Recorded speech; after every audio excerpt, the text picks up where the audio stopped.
I didn't mean to fly in here. Yeah. I just want to get out there. Yep, and they keep ramming themselves into the window. It's like a suicide mission. And I somehow managed, don't ask me how, I managed to cup this thing. Oh, nice. That's not easy. In a paper towel. Yeah. Not even 100% sure I didn't maybe kill it. Right. And then when I opened the door and released, that thing flew away. I'm oh, wow.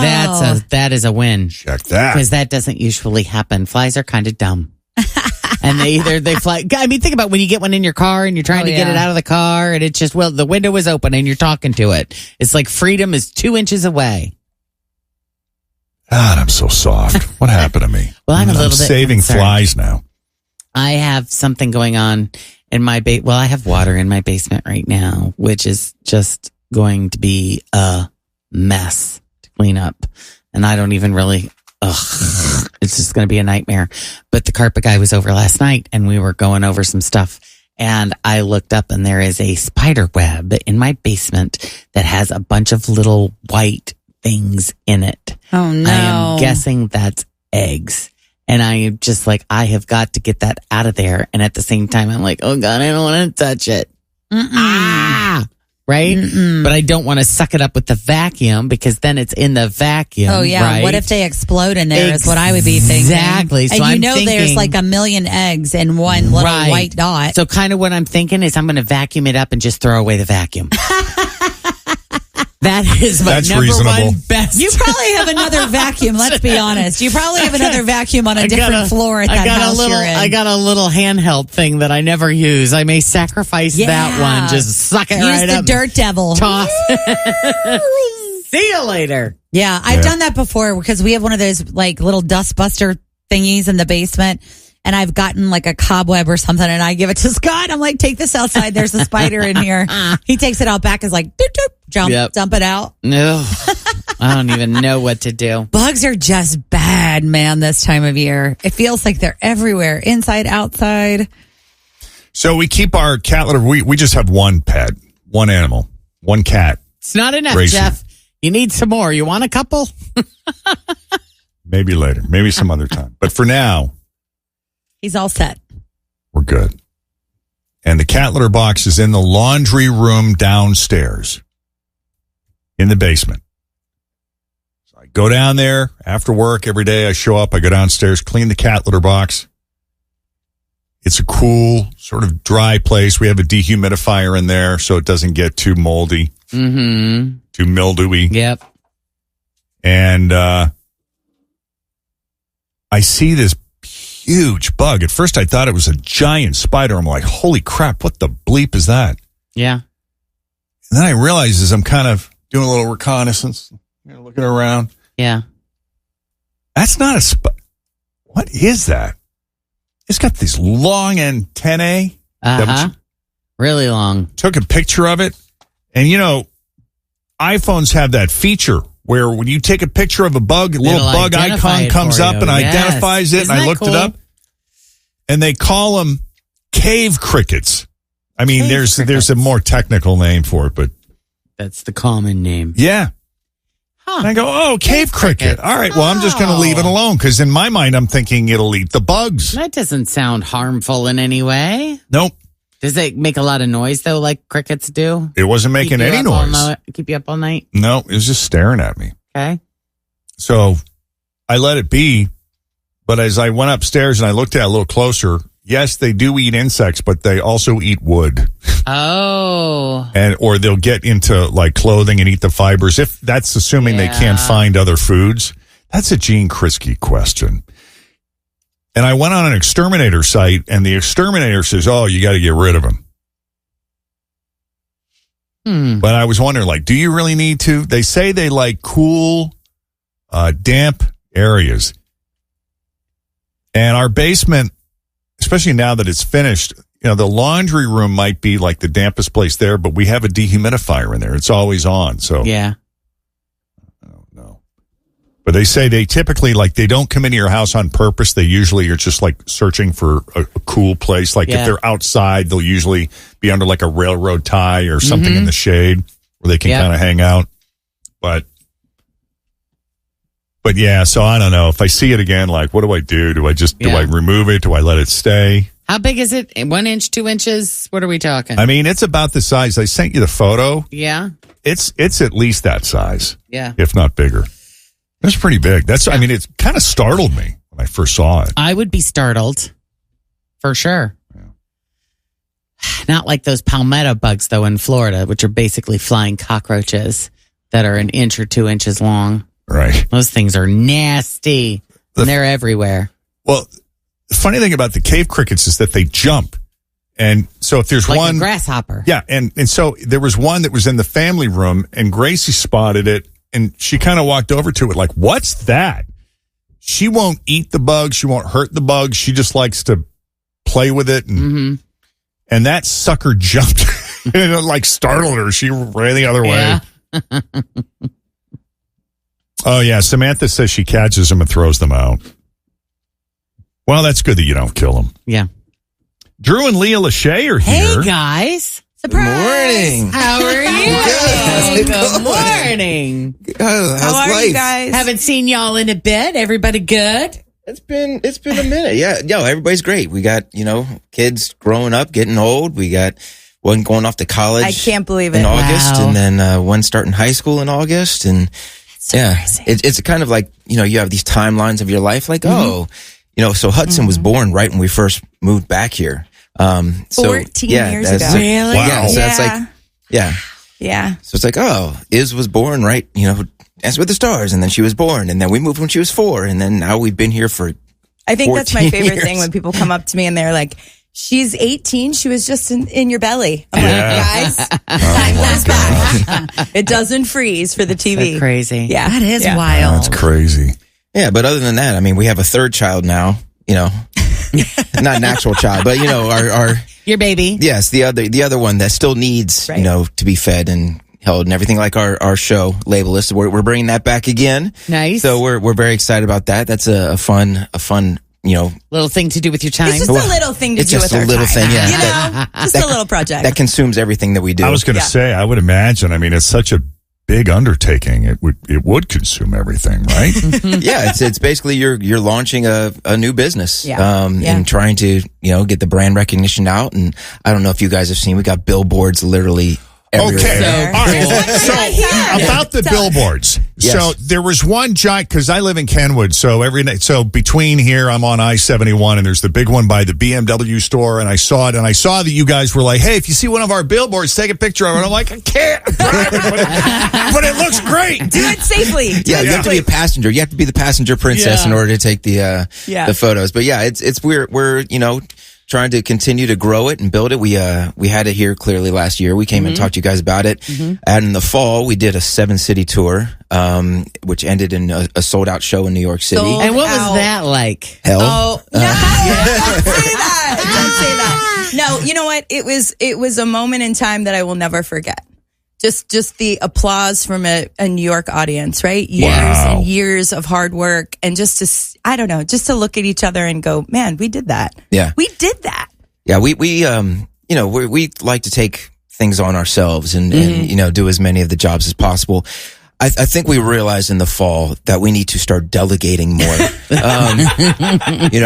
It Yourself likes to do it all himself. Boy, Drew It Yourself is tired. Yeah. Well, and that's hard because when you have like a baby like that and you have all of the control in it and you have to start trusting other people To do it right. kind of take it on. Very You're like, hard. nobody's going to do it like Yeah. me. I can't. Right. No, that's one of our issues. It's hard. It's But- hard. It's hard. When you delegate, though, you could say, look, I'm not asking you to do anything I haven't done myself. Yeah, true.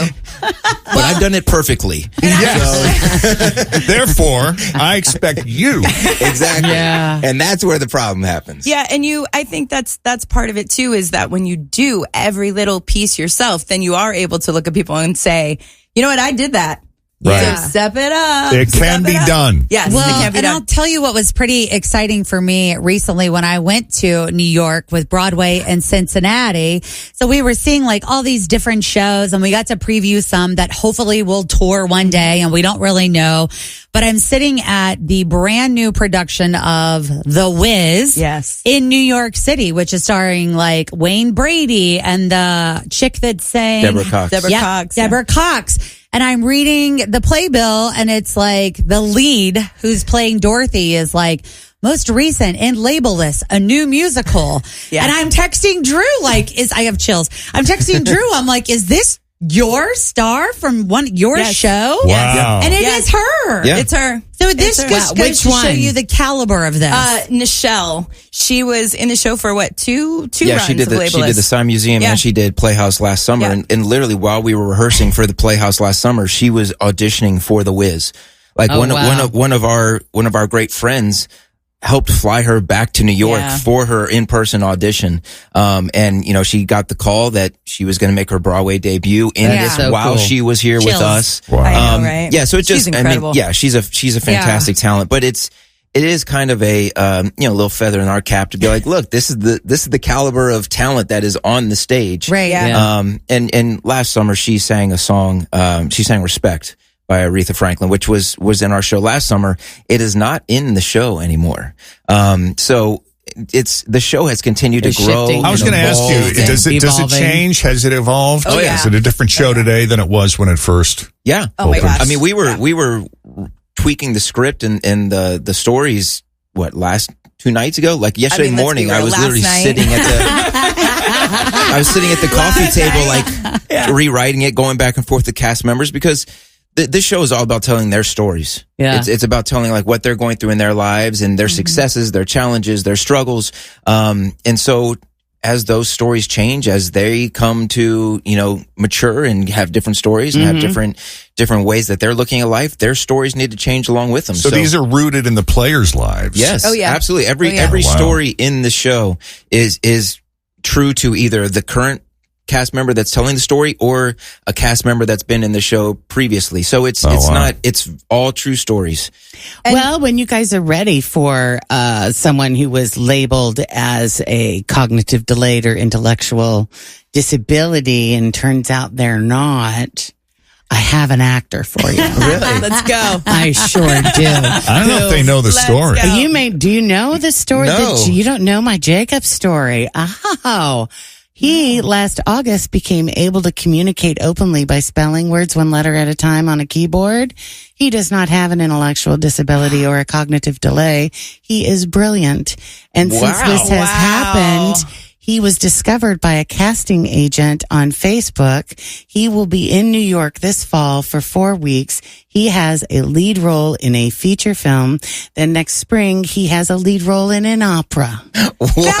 Amazing. Can you believe it? That's fantastic. Yeah. No, that Yeah. is incredible. Isn't that? That is wild. That's all What a since story. last August. Yeah. You'll have to fit a So you've had a Labelless busy year, audition too. in. Come on, a little bit going on. A little bit going on. And when you consider like what he had to overcome to be able to utilize his motor skills to type out these full sentences. Yeah. It's all been from apraxia, brain body disconnect. His body would not do what his mind wants it to do, and his mind is fully intact. And he is so smart and so well spoken and just. It'll blow your mind. Sit down Put and have him a in. conversation with it. Just Let's go. Yeah. So I wanted to ask I you know, though. isn't All the that things he's crazy? been wanting to Isn't that say. crazy? That's crazy. All the things he's been wanting to say for all these All years, these and now years. he's just like, Yeah. you know what? Yeah. I don't like this this. is what I think. He's just been listening this whole Yeah. time. He's Wow. just been listening. Storing it away. How do you guys do the auditions though for the people? Like, do you do auditions all the time? All Like, the could time. somebody like Jacob audition? Yeah. No, all the time. I mean, we put them through the paces, obviously the choreography, singing, if there's a particular song that we want them to sing, if there's something that we're looking for. But then to be quite honest, we get on if they're in New York or we have a cast member that's from Mexico and talk to them because it's really important for us to have that connection as creators with that cast member. Right. We have to vibe with them as well. And also the cast is like some of the most brave, courageous people that I know. So they're amazing performers, but at the same time, they can get on stage and be open about something that's so personal. I think that that's unique and different. And it takes a special artist to be able to do that. Oh, yeah. That's right? so cool. Yeah.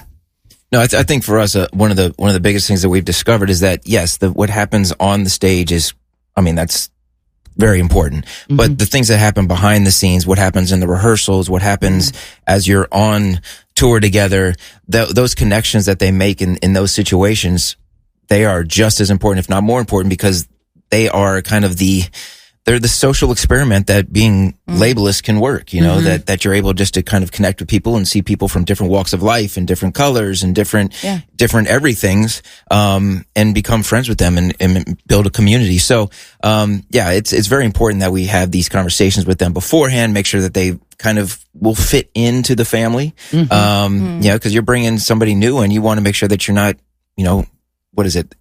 Flipping the apple cart. Unbalancing. Yeah. Because we've all been in a situation where someone's been thrown into the mix that just didn't work. It isn't working. I mean, thank God Tim isn't here. Whew, I know, right? Wow. I know, and I have to apologize to Drew because I put him in Tim's chair and it is a damn wreck over there. It is a wreck. It's all right. It looks And just like my I desk. him. I was like, he needs to clean this up. And he's not even here. So you guys, like, if somebody is thinking about, hey, you know, I think I want to check that out. Like, what kind of feels are they going to experience when they're sitting in the audience watching Labelless? I mean, I feel like it's a beautiful combination of theater, musical theater, but at the same time, there's a pop concert element to it. So I like to think that you're sitting there. The show is not preachy by any sense. I think you're sitting there, you're listening. Maybe you're realizing some things about yourself, how you relate to some of these topics. But I feel like at the end, I mean, people are so moved. They're crying. They have chills. They're jumping out of their seat. It's really about, like Drew said, humanity, heart, humanity, hope. It's about having some empathy, putting yourself in someone else's shoes. The opening number is called Walk.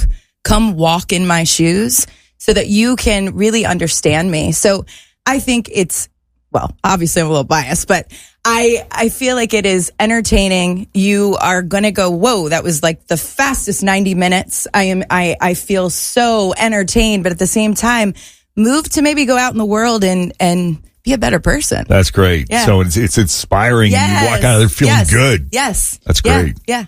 I think We're for us, looking for the biggest, you know, indicators, like when you walk out into the lobby after the show and you have people coming up to you, like still with like tears in their eyes, but smiles on their faces. You know, they are like so moved and there was one guy, I think he was probably like early 50s, so close to my age. And he literally came up to me and he said, I am just so flushed with emotion. Yeah. Like, that was amazing. And this was like a middle-aged white guy that literally just heard about all these different stories. And he was just like, oh my goodness, I feel so good now. I feel like I can go out and challenge everything I've ever thought. Wow. Which is one of those things you're like, okay, we're onto something. Yeah. So if anybody wants to check it out, I recommend. I saw it last summer. It's fantastic. Yeah. Thank you. Thank you. Yeah. Thank you. And it's at the Cincinnati Playhouse in the Park, July 6th through the 19th. Go to that's Saturday. Yeah, we open Saturday. CincyPlay.com for tickets. That's where you go. Cincy with a Y, CincyPlay.com. I have to ask you since we have you here, I want to know a Nick and Vanessa update because we've been following. Well, and I felt really badly for her because I've been following that she lost the NCIS and we've been talking about it in our e-news story. So how are they doing? Is everything okay? Do they have to leave Hawaii? Are they moving? Are they back staying? to Are they Cincinnati? coming? Well, are you going? They're not moving back to Cincinnati. No. I wouldn't either. I can tell you that. I mean, unfortunately, that's part of the I that's part of the know. business. Sure. Yeah. I mean, but to be, you know, number one on the call sheet of any, you know, network show It's is a great accomplishment. Yeah, it's great. So everybody wants to be like, oh, the show got canceled, as opposed to being like, wow, you were the number one on a network primetime drama. That's fantastic. You got that opportunity ever in your life. How many people get to say that? So I mean, I prefer to acknowledge the accomplishment and the success I of the love that. situation, as Yeah. opposed to being like, oh. And you got to live in Hawaii for years, by the way. Yeah. Multiple Yeah. years. Yeah. Yeah. Gorgeous. There are so many actors, though, like they may have moved to Hawaii out of necessity because the show was being done there. And I'm thinking of like, the original Hawaii Five-0 and Magnum P.I., right? Yeah. And then, the shows that come to their end and the actors end up staying because they're like, I'm not leaving this place, not after this. Yeah, it's just it's a hard place to work from. Even like 98, we're still out on the road. We're still doing shows and stuff. So if we're doing a show in California, it's a 3.5 hour flight for me. It's a 5 hour flight for Nick, and then he's got to connect. And then if we're anywhere else other than California, like if we're doing a show in New York, Oh yeah. I mean, it makes it definitely challenging. So, I would not be surprised if they move back to the mainland soon. But, We'll look for them to come over and say hi sometime. Next time. Pop in for a visit. Who knows? Get a They little might- skylight. Dude, they I'll might tell be you at what. Labeless. Who I was knows? cracking have up. they seen it? Yeah, they have seen it. Yeah.